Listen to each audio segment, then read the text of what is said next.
Halo, bertemu lagi di channel Henny Marno.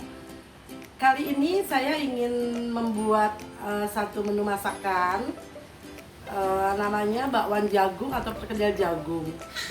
Bahan-bahan yang saya gunakan mudah sekali didapat dan saya akan membuat sangat lembut ya. Jadi begitu garing di luar, di dalamnya tuh lembut. Jadi saya tidak membuat yang terlalu tipis, saya akan membuat yang agak tebal. Dan ini adalah menurut saya resep yang paling pas. Berikut bahan-bahannya. Berikut bahan-bahan yang dibutuhkan.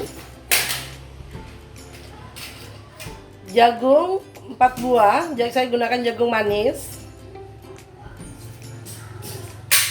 Tepung terigu kurang lebih 4-5 sendok makan. Tepung beras 4 sendok makan. 1 butir telur. Dan ini adalah bumbu-bumbu halusnya. Kaldu bubuk setengah sendok teh.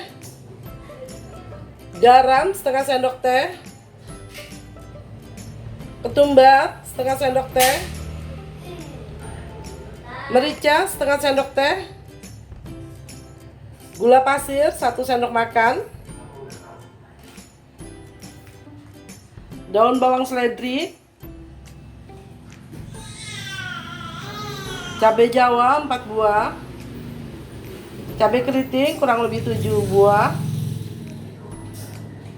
Bawang putih 5 siung. Bawang merah 4 siung.